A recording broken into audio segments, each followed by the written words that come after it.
dernière partie du chant 33, on en parlera après peut-être. À partir de là, ma vision dépassa toute parole que telle vue suspend, et la mémoire cède à tel surcroît. Comme celui qui voit, tout en rêvant, après le rêve en garde la passion, gravée, l'autre de son esprit s'effaçant, tel me voici, car cesse ma vision presque toute, et encore distille dans mon cœur la douceur de sa conception. Ainsi la neige au soleil s'éparpille, et dans les feuilles que soulevait le vent, se perdait la sentence de la Sibylle. Ô sublime clarté, qui dépasse tant les concepts mortels, concède à ma pensée encore un peu de ton être apparent, et fais que ma langue soit assez déliée pour qu'une lueur à peine de ta gloire puisse rester pour la postérité. Car à faire retour sur ma mémoire, à faire quelque peu résonner mes vers, on concevra d'autant plus ta victoire. L'acuité du vif rayon que j'ai souffert, j'en serais resté, je crois, ébloui, si mes yeux avaient délaissé son éclair. Je me souviens que j'en fus plus hardi à le soutenir, au point que je mêlais mon aspiration à sa force infinie. Ô grâce inépuisable, par qui j'osais regarder droit la lumière éternelle, de sorte que ma vue j'y consumait.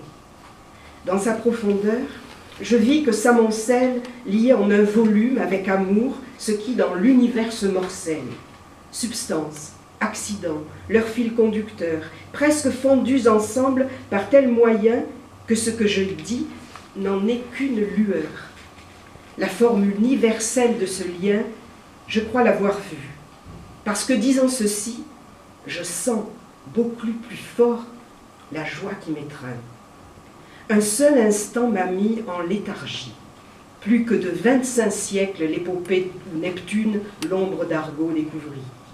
Ainsi, toute suspendue, ma pensée contemplait immobile et dans l'attente, et sans cesse brûlée de contempler.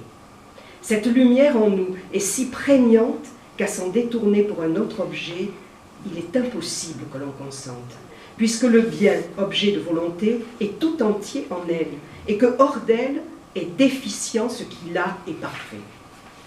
Donc ma parole sera, pour ce rappel, plus démunie que celle d'un enfant dont la langue est nourrie à la mamelle. Non pas qu'il y eût plus qu'un élément dans la vive clarté que je contemplais, qui toujours est telle qu'elle était avant, mais comme ma vue se raffermissait en regardant, une seule apparence était à l'œuvre en moi qui seule changeait. Dans la profonde et claire subsistance d'un tel éclat, m'apparurent 3 disques de 3 couleurs, même circonférence. Et l'un de l'autre paraissait réfléchi comme iris l'est d'iris. Le dernier, un feu, par l'un et l'autre également produit. Oh, que les mots sont pauvres et défectueux à ma pensée. Et pour ce que je vis, ils ne suffisent pas à dire ce peu. Ô lumière éternelle, en toi seul établie, qui seul te comprend, par toi pensée et te comprenant, qui t'aime et te sourit. Ce cercle ainsi conçu, qui paraissait en toi comme lumière réfléchie, que mon regard intensément fixé, par sa couleur, du plus profond de lui, me parut peint à notre ressemblance. Mon regard tout entier j'y avais mis. Tel le géomètre qui tant se dépense pour mesurer le cercle sans retrouver, y pensant, ce qui manque à son expérience, tel devant cette vision neuve j'étais, voulant voir comment pouvait s'accorder notre image au cercle et s'y intégrer. Mais mes propres ailes n'y suffisaient, sinon que ma pensée fut pourfendue par un éclair qui son objet rejoignait. Ma puissance d'imagination décrut. Mais déjà, mon désir poussait mon désir, mon vouloir, comme une roue uniformément mue, l'amour, qui meut le soleil et les étoiles.